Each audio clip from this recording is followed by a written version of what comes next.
नमस्कार, बहुत स्वागत है आप सभी लोगों का समाधान प्रोग्राम में। और हम लोग आज डे 53 पर हैं और यूपी स्पेशल कंटेंट इधर हम लोग कंटिन्यू आप लोग को उपलब्ध कराएंगे, जो कि आप लोग के पेपर 5 एंड 6 जो नया हमारा जुड़ा है उससे रिलेटेड होंगे। तो आप लोग जो है जो डिमांड थी कि हम लोगों ने आप लोगों से बोला था कि अगर पैटर्न चेंज हो जाएगा तो हम लोग क्या करेंगे, यहाँ पे सवालों की संख्या को बढ़ा देंगे, लगभग 200 और क्वेश्चन आपको देंगे। तो कुल मिला के हम लोग अब जो नया ये प्रोग्राम समाधान को थोड़ा सा एक नवीन नया रूप देने की जो कोशिश हम लोग कर रहे हैं उसमें ये है कि अब हम लोग जो पहले 500 क्वेश्चन तो आपको दे ही रहे थे, जिसमें था हम लोग का 100 क्वेश्चन टू चारों पेपर के 400 क्वेश्चन, और 100 क्वेश्चन आपको यूपी स्पेशल का दिया जा रहा था। अब इसमें हम लोग 200 क्वेश्चन और ऐड करेंगे यूपी स्पेशल के। ठीक है, 200 क्वेश्चन यानी कुल लगभग लगभग 250 से 300 क्वेश्चन एकदम शुद्ध रूप से आपको यूपी स्पेशल के मिलेंगे। इसमें यूपी स्पेशल के मान के चलिए आप 200 क्वेश्चन तो ट्रेडिशनल होंगे और 100 क्वेश्चन जो होंगे करंट बेस होंगे, क्योंकि आप लोगों ने जो पेपर 5 का सिलेबस देखा होगा इसमें भी लिखा हुआ है करंट अफेयर, यूपी का करंट अफेयर। ठीक, तो करंट के क्वेश्चन रहेंगे, योजनाओं से क्वेश्चन हो सकते हैं यूपी की, उस पर काम किया जाएगा। साथ में पेपर 6 पे बहुत सारे टॉपिक ऐसे हैं जो करंट बेस्ड टॉपिक हैं, इकोनॉमिक्स से खासतौर से। इनको आधार बना के जो 100 क्वेश्चन है ये हम आफ्टर प्रीलिम्स आप लोगों को करंट बेस देंगे। 200 क्वेश्चन परंपरागत ट्रेडिशनल फॉर्मेट में आपको उपलब्ध कराया जाएगा। तो अभी तक इस फीस इसकी जो फीस थी 5100 रुपीज़ थी, 5100। और अभी हम लोग इसी फीस को कंटिन्यू कर रहे हैं कुछ दिनों तक ही। ठीक है, तो ध्यान रखिएगा ये मार्च तक हम लोग इस फीस पे लेके चलेंगे। अगर आप लोग एडमिशन लेना चाहते हैं तो इस मार्च के महीने में अगर आप ले लेते हैं एडमिशन तो आपको ये पुरानी फीस पे देगा ना। उसके बाद हम लोग जो है इसकी फीस क्योंकि नया कंटेंट जुड़ने के बाद 7100 करेंगे। तो या तो 7100 फीस हो जाएगी या 6500, ये निश्चित है कि दोनों में से कोई एक फीस निर्धारित की जाएगी, क्योंकि अब क्वेश्चंस की संख्या भी यहाँ पे हम लोग बढ़ा रहे हैं इसको। जाहिर सी बात है कंटेंट एक्स्ट्रा करने पर थोड़ा सा इसकी लागत भी बढ़ेगी।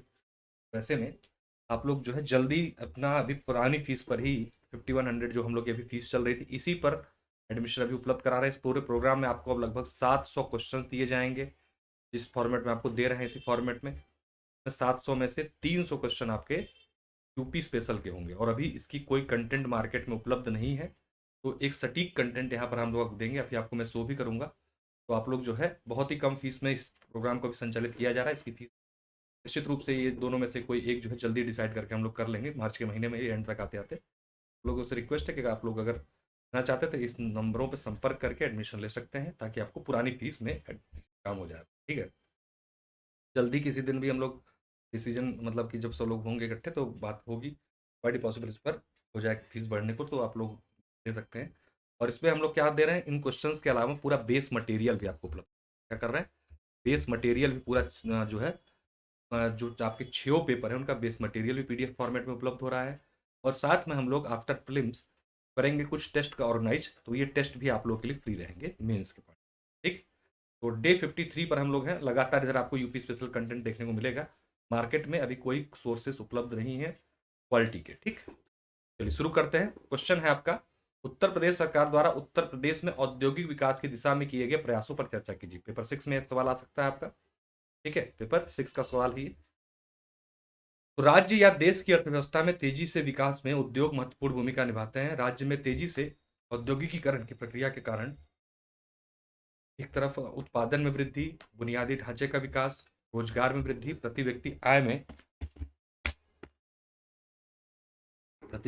में वृद्धि, जीवन स्तर में सुधार, गरीबी बेरोजगारी के प्रतिशत में कमी के साथ साथ उत्पादन जो है दूसरी और निर्यात में वृद्धि, विदेशी मुद्रा भंडार, भुगतान संतुलन में भी सुधार होता है। इसलिए स्पष्ट है कि राज्य में अर्थव्यवस्था के तेजी के विकास के लिए औद्योगिकरण की प्रक्रिया को तेज किया जाना चाहिए। विनिर्माण उद्योगों को आर्थिक विकास की रीढ़ माना जाता है, क्योंकि ये उद्योग न केवल कृषि को आधुनिक बनाते हैं बल्कि सहायता करते हैं उसके माध्यम से माध्यमिक और तृतीय सेवाओं में रोजगार प्रदान करने में भी कृषि हमारी महत्वपूर्ण भूमिका निभाती है। अब आपने एक पूरा दे दिया, अब आप जो है क्या प्रयास किए गए उसको फ्लो चार्ट के माध्यम से बता दोगे। ठीक है, ठीक है। तो क्या क्या है, नई इकाइयां नई इकाइयों की स्थापना की गई, पूंजी निवेश को बढ़ावा दिया गया है, उच्च स्तरीय बुनियादी ढांचे का विकास किया जा रहा है उत्तर प्रदेश में, डिजिटल पर्यटन को बढ़ावा निवेश मित्र पोर्टल के माध्यम से, जोखिम चुनौतियों को निपटने की व्यवस्था की गई है, नए उद्योगों को प्रोत्साहन दिए जा रहे हैं। ठीक है, आधुनिकीकरण और नवाचार को प्रोत्साहन दिया जा रहा है। शिकायत निवारण तंत्र की स्थापना, रुग्ण और बंद उद्योगों को क्या किया जा रहा है, पुनर्स्थापित या पुनर्जीवित करने का प्रयास सरकार की तरफ से लगातार जारी है। उत्तर प्रदेश सरकार के प्रयासों से औद्योगिक विकास की दिशा में जो है नए नए नित्य जो है नई चीजें हुई हैं। जैसे उत्तर प्रदेश औद्योगिक विकास निगम लिमिटेड को राज्य के औद्योगिक विकास से सुनिश्चित करने के लिए भूमि का चयन करने, अधिग्रहण करने के लिए आवश्यक और उच्च स्तरीय औद्योगिक बुनियादी सुविधाओं के साथ औद्योगिक क्षेत्रों को विकसित करने, बुनियादी ढांचे संबंधित परियोजनाओं की पहचान करने, बढ़ावा देने के लिए स्थापित किया गया है। राज्य में औद्योगिक और बुनियादी ढांचे के विकास का प्रमुख संस्थान है। ठीक। नई औद्योगिक इकाइयां स्थापित करने के लिए मौजूदा इकाइयों के विस्तार और आधुनिकीकरण के लिए लघु और मध्यम स्तर के उद्योगों को दीर्घावधि ऋण प्रदान करने के लिए यूपी फाइनेंस कॉर्पोरेशन की स्थापना की गई है। आपने उत्तर में आप जो है थोड़ा थोड़ा फैक्ट जरूर डालें, या तो उनके नाम हो पता आपको या कुछ ऐसा फैक्ट तो जरूर अच्छा रहेगा वो। राज्य में उद्योग को प्रोत्साहन देने के लिए निवेश मित्र पोर्टल और त्रिस्तरीय उद्योग बंधु योजना को प्रचालन किया जा रहा है। राज्य में औद्योगिक विकास गतिविधियों को प्रोत्साहित करने और औद्योगिक परियोजनाओं से संबंधित निर्णय लेने में तेजी लेने के लिए राज्य निवेश संवर्धन बोर्ड का गठन किया गया है। राज्य में उद्योग स्थापित करने की प्रक्रियाओं को सरल बनाया गया है। इसी क्रम में निवेश अनुकूल योजना और औद्योगिक विकास निवारण प्रणाली की भी शुरुआत की।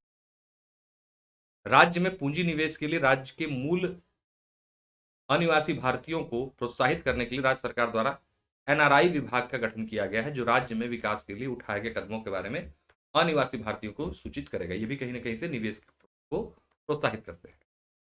ठीक। अब देखिए, एक जिला एक उत्पाद योजना जो है आपको डायरेक्ट जो है आपके सिलेबस में मेंशन किया गया, जो नया सिलेबस जुड़ा है। ठीक। तो हमने इस पर एक क्वेश्चन आपको यहाँ पे दे दिया है, पेपर 5 पेपर 6 के रिलेटेड है यूपी के, कि उत्तर प्रदेश सरकार के एक जिला एक उत्पाद योजना के उद्देश्यों तथा लाभों पर चर्चा कीजिए। One district one product scheme की अवधारणा मूल रूप से हमने कहां से ली है, जापान से ली है। 1979 में जापान में शुरू की गई थी। उत्तर प्रदेश सरकार ने 24 जनवरी 2018 को उत्तर प्रदेश में लघु और मध्यम उद्योगों को बढ़ावा देने और स्वरोजगार को बढ़ावा देने के लिए वन डिस्ट्रिक्ट वन प्रोडक्ट योजना की शुरुआत उत्तर प्रदेश ने की गई। इसकी शुरुआत के लिए तिथि चुनी गई 24 जनवरी। 24 जनवरी को चुने जाने का कारण था 24 जनवरी को उत्तर प्रदेश का स्थापना दिवस होता है। ठीक। इस योजना का उद्देश्य स्थानीय शिल्प को विकसित करना और रोजगार का सृजन करना। उद्देश्य है स्थानीय शिल्प, कौशल और कला के संवर्धन और संरक्षण और विकास। आय, स्थानीय रोजगार को बढ़ावा देना ताकि रोजगार के लिए पलायन कम हो पाए। उत्पाद की गुणवत्ता और कौशल सुधार। ठीक। ये सब इसके क्या हैं, टारगेट्स हैं, उद्देश्य हैं। पैकेजिंग और ब्रांडिंग के माध्यम से उत्पादों की गुणवत्ता को कलात्मक रूप से बदलना।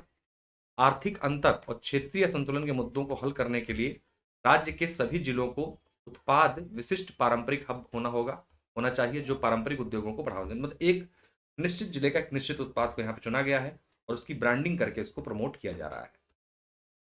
ठीक है। लाभ क्या है इसको देखिए, फ्लोचार्ट के माध्यम से बताया। इससे आय में बढ़ोतरी होगी, पारंपरिक उद्योगों का विकास होगा, प्रतिभा पलायन में कमी आएगी, नए रोजगार के अवसर होंगे, कौशल विकास को बढ़ावा मिलेगा, निर्यात को बढ़ावा मिलेगा, उच्च जीवन स्तर की ओर लोगों का जीवन जाएगा और जीडीपी को भी बढ़ावा मिलेगा। और 1 ट्रिलियन के जो टारगेट है उत्तर प्रदेश का, 1 ट्रिलियन इकोनॉमी का, उसको भी आप यहाँ पर मेंशन कर सकते हैं। 1 ट्रिलियन इकोनॉमी का जो टारगेट है वो भी जल्दी पूरा हो पाएगा इसके माध्यम। ठीक, मिल गया आपने। ठीक, तो इसको हम लोग थोड़ा डिटेल कर देंगे माध्यम से। जिले के छोटे मध्यम और पारंपरिक उद्योगों का विकास होने की संभावना रहेगी, अर्थव्यवस्था को बढ़ावा मिलेगा, रोजगार सृजन होंगे इससे। ठीक। 5 लाख बेरोजगार युवाओं को हर साल रोजगार इसके माध्यम से मिल रहा है और राज्य के सकल घरेलू उत्पाद में प्रतिशत भी बढ़ने की पूरी संभावना है। इसके माध्यम से सरकार जिलों में फैले छोटे मध्यम और पारंपरिक उद्योगों को लुप्त होने से बचा सकेगी, पूरी दुनिया में फैलने में सक्षम होगा। सरकारी सहायता से नई तकनीकों की सुविधा कारण उत्पादन गुणवत्ता क्या होगी, बेहतर होगी, प्रतिस्पर्धा भी होगा। इस योजना के साथ राज्य में स्थानीय कौशल विकास के साथ साथ स्थानीय वस्तुओं का निर्यात भी होगा। अधिक मात्रा में संभव होगा कि परिणाम स्वरूप देश और राज्य की जीडीपी में वृद्धि होगी। इसके साथ साथ आय के साधन बढ़ेंगे। विदेशों में से कारीगर जो है विदेशों में हमारे कारीगरों की प्रसिद्धि होगी और उनके माध्यम से उनकी ब्रांडिंग भी संभव है। ठीक। इस योजना के तहत प्रत्येक जिले में एक विशेष उत्पाद की पहचान की जानी चाहिए और उसके उत्पादन और विपणन विपणन किया जा चाहता है। इससे प्रोत्साहित किया जाएगा, इसलिए स्थानीय उत्पादों को न केवल स्थानीय रूप से बल्कि राष्ट्रीय और विश्व स्तर पर फैलाया गया। इस योजना से पूरे भारत की आय में वृद्धि की उम्मीद है, क्योंकि उत्तर प्रदेश का सकल घरेलू उत्पाद में वृद्धि के साथ ही भारत की जीडीपी को भी प्रभावी रूप से प्रभावित करेगा। यह योजना स्थानीय स्तर पर रोजगार प्रदान करेगी, जिससे पलायन कम होगा। ठीक है, क्योंकि लोगों को अपने घर में ही अपने जिले में काम मिलेगा। उससे क्या होगा, जो पलायन हो रहा है बहुत भारी मात्रा में, वो रुकेगा। ठीक है, राज्य के जिलों के पारंपरिक शिल्प और छोटे उद्योगों का संरक्षण इसके माध्यम से हो सकेगा।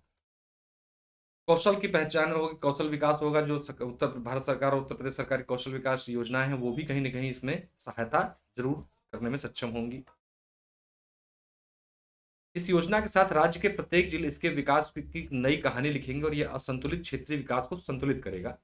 जैसे बुंदेलखंड, पूर्वी उत्तर प्रदेश अलग तरीके से विकसित हो रहे हैं और पश्चिमी उत्तर प्रदेश अलग तरीके से विकास। तो यह जो क्षेत्रीय संतुलन है, इसे समाप्त करेगा। साथ में अंतर्राष्ट्रीय मांग, कौशल विकास और उचित डिजाइन विकास, प्रशिक्षण, विपणन और वैज्ञानिक सोच और नवाचार के अनुरूप आधार पर एक नया रूप इसे दिया।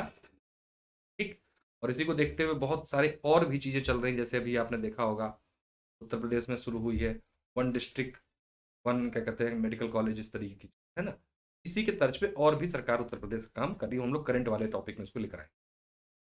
उत्तर प्रदेश की धरोहर, उत्तर प्रदेश की पहचान है, चर्चा कीजिए। पेपर 5 का ये क्वेश्चन आपके लिए। ठीक है, पेपर 5। ठीक, आपने देखा होगा धरोहरों के बारे में स्पेशल मेंशन है पॉइंट नंबर 3 या 4 में। तो धरोहर पे क्वेश्चन आपको जरूर मिले। उत्तर प्रदेश की विरासत उत्तर प्रदेश की पहचान है, क्योंकि प्राचीन काल के से लेकर इतिहास के आधुनिक काल तक उत्तर प्रदेश के कई प्रकार के किले लगातार बनाए गए। उत्तर प्रदेश की संस्कृति, रीति रिवाज, परंपराओं का केंद्र है। यह महान इतिहास और कहानियों का देश है। ये कहानियां न केवल पढ़ी जाती हैं, बल्कि इन कहानियों को प्रतिष्ठित स्मारकों और संरचनाओं पर उकेरा भी गया है। अच्छी प्रस्तावना आप लिखेंगे, क्योंकि वैसा वाला क्वेश्चन है, ध्यान रखिएगा पैराग्राफ में जो चले गए क्वेश्चन। ये राज्य के दो महान महाकाव्यों रामायण और महाभारत का गवाह है, जिनकी समृद्ध विरासत संरचनाओं से प्रमाण यहाँ मौजूद है। ये वही देश है जहाँ हिंदुत्व ने धर्म की शक्ल ली थी, जिसकी उपस्थिति आज भी यहाँ बड़े पैमाने पर है। एक ऐसा क्षेत्र है जहाँ महान शासकों और सम्राटों ने रचनात्मक और कुशलता से निर्मित भव्य इमारतों के रूप में अपने अस्तित्व को चिन्हित किया है, जो अभी भी पर्यटकों को अपनी भव्यता के साथ जोड़े देते हैं। अपने सुंदर और शानदार स्मारकों के साथ उत्तर प्रदेश का विरासत दर्शकों को दिल में लुभाती है और साथ ही आंखें भी उनकी खुली रह जाती। कई विरासत स्थल उत्तर प्रदेश में प्रत्येक जिले में स्थित है। इस उत्तर प्रदेश में सुबह बनारस है, सुबह बनारस, शाह में अवध, ताजमहल और सारनाथ, और अयोध्या, मथुरा, काशी है। उत्तर प्रदेश पर्यटक के जादुई अनुभव पर ले जाते हैं। उन्हें राज्य की कला और इतिहास को सीखने में मदद मिलती है। राज्य के कई शहर विरासत, सांस्कृतिक और ऐतिहासिक पहलुओं से समृद्ध हैं। ये एक ऐसा क्षेत्र है जहाँ पे आगरा क्षेत्र, लखनऊ क्षेत्र, वाराणसी क्षेत्र में विविध विरासत के प्रमुख उत्तर प्रदेश है, जहाँ पर राज्य की इन क्षेत्रों की ऐतिहासिकता अपने आप देखने को मिलती है। यहाँ ऐतिहासिक सांस्कृतिक महत्व की कई धरोहरें हैं। राज्य के संग्रहालय में विभिन्न अवधियों से संबंधित ऐतिहासिक, पुरातात्विक और सांस्कृतिक विरासत मौजूद है, जिन्हें देखकर राज्य समृद्ध विरासत के बारे में जाना जा सकता है। आगरा, फतेहपुर सीकरी, बनारस, बटेश्वर, गोकुल, नंदगांव, मथुरा, वृंदावन, बनारस, बिट्ठूर, देवा शरीफ, नैमिषारण्य, वाराणसी, सारनाथ, विंध्याचल, सोनभद्र, चुनार, कुशीनगर, कपिलवस्तु, श्रावस्ती ऐतिहासिक इतिहास में शामिल है। आगरा में विश्व प्रसिद्ध ताजमहल, अजमतुल्ला का मकबरा, अकबर का मकबरा, चीनी का रोजा जैसी ऐतिहासिक धरोहरें मौजूद है। झांसी में झांसी का किला, गंगाधर राव की छन्नी, रानी महल, बुलंदशहर में ऊंचा गांव का किला, मिर्जापुर में चुनार का किला, फतेहपुर सीकरी का बुलंद दरवाजा, कुसुम सरोवर, वाराणसी में रामनगर किला, सोनभद्र में विजयगढ़ किला, महोबा का कालिंजर किला और एक ऐतिहासिक विरासत के रूप में उत्तर प्रदेश में मौजूद है। तो आपको फैक्ट भी लिखने पड़ेंगे। ठीक, तो उत्तर प्रदेश के मूल्यवान धन क्या क्या इनसे लाभ होता है। ये रीति रिवाजों के परंपरा के केंद्र माने जाते हैं, आकर्षक पर्यटन स्थलों में से एक है, धार्मिक विविधता व सहिष्णुता का प्रतीक है, कला साहित्य का संगम है, सांस्कृतिक विविधता, सांस्कृतिक धरोहर है, जीवंत ऐतिहासिक स्थल है और भव्य इमारतें और पुरातत्व के केंद्र है। ठीक, आपने इसको कर दिया। अब एक हमें क्या करना है, निष्कर्ष देना है। राज्य में विभिन्न क्षेत्रों में स्थित मंदिर, मस्जिद, मकबरे, स्तूप, विहार, आश्रम, कुंड, घाट, इमामबाड़े आदि राज्य की विरासत की समृद्ध परंपरा को दर्शाते हैं। इनमें काशी विश्वनाथ का मंदिर, संकट मोचन, प्रेम मंदिर, दिगंबर जैन मंदिर, बहू बेगम का मकबरा, देवा शरीफ, हामेक स्तूप, चौखड़ी स्तूप, रणवीर स्तूप, आगरा के जामा मस्जिद, अटाला मस्जिद, भारद्वाज आश्रम, मूलगंध, कुंदनगंधा शामिल है। इमामबाड़ा, राधा कुंड, भारत कुंड, दशाश्वमेध घाट आदि प्रमुख सांस्कृतिक इमारत भी हमें को मिलती है। तो आपने जितना फैक्ट डालोगे तो उतना ही समझ में आएगा कि आप क्या है, उत्तर प्रदेश विशेष के ही आदमी हो, क्योंकि आपके उत्तर से अब ये दिखना चाहिए कि आप यूपी के वाले हो गई, समझ गए? नहीं तो दिक्कत रहेगी। राज्य सरकार द्वारा राज्य की विरासत को संरक्षित करने और उन्हें पर्यटन की दृष्टि से महत्वपूर्ण बनाने के लिए हेरिटेज आर्क की परिकल्पना की गई है। उत्तर प्रदेश सरकार के ऐतिहासिक, सांस्कृतिक और प्राकृतिक पहलुओं के संदर्भ में राज्य की विरासत को दर्शाता है। इस आर्क के माध्यम से राज्य की महत्वपूर्ण विरासत को एक सूत्र में पिरोकर लोगों के राज्य में पहचान, लोगों के बीच राज्य की एक अलग पहचान बनाने की कोशिश की गई। ठीक है, अगला क्वेश्चन है उत्तर प्रदेश के वन्य जीव संरक्षण और संवर्धन हेतु उत्तर प्रदेश सरकार द्वारा किए गए सरकारी प्रयासों का वर्णन। देखिए, ये भी टॉपिक अलग से ही ये पेपर आपके 6 में, वन्य जीव संरक्षण का, ठीक, प्लेन क्वेश्चन आएगा, ध्यान की पक्का है। एक एक पॉइंट उठा के क्वेश्चन बनाएगा, बहुत ऑप्शन है आयोग के पास अब। उत्तर प्रदेश की विविध भौगोलिक संरचना, जलवायु में पाए जाने वाले वन्य जीवों और जैव विविधता के संरक्षण के लिए उत्तर प्रदेश सरकार द्वारा राष्ट्रीय वन्य जीव उद्यान, वन्य जीव अभ्यारण्य, पक्षी अभ्यारण्य, सफारी पार्क आदि स्थापित किए गए हैं। ठीक, तो वन्य जीव के लिए आपने इस तरीके से डायग्राम बना दिया। प्राकृतिक आवासों का संरक्षण होता है, प्राणी उद्यानों और तितली पार्क की स्थापना, अभ्यारण्यों का संवर्धन, जन जागरूकता अभियान, वन अधिकारियों कर्मचारियों का प्रशिक्षण, प्रोजेक्ट टाइगर की शुरुआत, प्रजनन केंद्र और लायन सफारी की स्थापना, ये सरकार के द्वारा प्रयास किए। इसको आपने एक जगह दिखा दिया के माध्यम से। ठीक, अब थोड़ा सा फैक्ट देंगे। 1987 में दुधवा नेशनल पार्क को बाघ संरक्षण के लिए उत्तर प्रदेश सरकार की महत्वाकांक्षी परियोजना प्रोजेक्ट टाइगर के तहत लाया गया। बाद में किशनपुर वन्यजीव विहार और कतरनिया घाट वन्यजीव अभ्यारण्य को भी इससे जोड़ दिया गया। का नाम दुधवा टाइगर रिजर्व रखा गया। यह क्षेत्र उत्तर प्रदेश के मुख्य बाघों का निवास स्थान माना जाता है। बनाया गया वन्यजीव संरक्षण और सामान्य रूप से संवर्धन के बारे में जागरूकता पैदा करने के लिए राज्य के इटावा में बब्बर शेर प्रजनन केंद्र और लायन सफारी का विकास भी किया गया है। पक्षियों के संरक्षण देने के लिए राज्य सरकार ने राज्य के विभिन्न जिलों में 13 पक्षी अभ्यारण्यों की स्थापना की। इसके अलावा पक्षियों के बारे में आम जनता को जागरूकता पैदा करने के लिए छात्रों में पक्षियों के आवासों, गतिविधियों और विदेशी पक्षियों के प्रवास के बारे में जागरूक करने के लिए राज्य सरकार पक्षी महोत्सव का आयोजन हर साल कराती है। वन भारत सरकार और पर्यावरण मंत्रालय और वन जलवायु परिवर्तन मंत्रालय राज्य सरकार और वन्य जीवों के लिए निवास स्थान के संरक्षण, हाथियों के प्राकृतिक आवास का संरक्षण, जन विरोधी गतिविधियों, मानव वन्य जीव संघर्ष की स्थितियों से के बारे में जागरूकता और वन जागरूकता परियोजना का निर्माण करने में सहयोग के लिए उत्तर प्रदेश में हाथी रिजर्व की स्थापना के लिए प्रयास जो है किया जा रहा है और इस संदर्भ में पहल जारी है। तितलियों फूलों के परागण और बीजों के अंकुरण में महत्वपूर्ण भूमिका निभाती हैं, इसलिए तितलियां पर्यावरण संरक्षण में महत्वपूर्ण भूमिका निभाती हैं। तितलियों के बारे में सार्वजनिक जागरूकता बढ़ाने के लिए राज्य सरकार लखनऊ और कानपुर के प्राणी उद्यानों में तितली पार्क की स्थापना कर रही है। वन्य जीवों के प्राकृतिक आवास पर निरंतर विकास, बढ़ते जैव दबाव के कारण इस क्षेत्र में वन्य जीवों की समृद्धि वन्य जीवों को प्रतिबंधित किया गया ताकि राज्य में मानव वन्य जीव संघर्ष रुक सके और उनके प्राकृतिक आवासों के संरक्षण और समुचित विकास के लिए संरक्षित क्षेत्रों को फैलाया जा रहा है। उत्तर प्रदेश में वन विभाग के अधिकारियों और कर्मचारियों को प्रशिक्षण के लिए गैर सरकारी संगठनों के माध्यम से उनको प्रशिक्षण दिया जा रहा है। मानव वन्य जीव संघर्ष और वन्य जीव बचाव से संबंधित छात्रों के प्रशिक्षण के लिए उत्तर प्रदेश में एक वन्य जीव प्रशिक्षण केंद्र की स्थापना भी की गई है। ठीक, ये हमने 4 उत्तर दे दिए हैं। इसी प्रकार से डेली आपको 4 एक टॉपिक पे लगातार यूपी स्पेशल कंटेंट हम लोग उपलब्ध कराएंगे। एडमिशन लेने के लिए आज ही आप लोग संपर्क इन नंबरों पे कर सकते हैं। और अभी इसकी फीस 5100 है, लेकिन बहुत जल्द इसकी फीस जो है 7100 होने वाली है। तो आप लोग जो है पुरानी फीस पर ही अभी एडमिशन लेके अपनी तैयारी कर सकते हैं। अब इसमें हम लोग 700 क्वेश्चन लगभग आपको देने वाले हैं। मैंने बाइफरकेट शुरू में करके बता दिया था, ताकि कोई डाउट में नंबरों का कॉन्टेक्ट करके बातचीत कर सकते हैं। आज के लिए इतना रखते हैं। बहुत बहुत धन्यवाद। नमस्कार।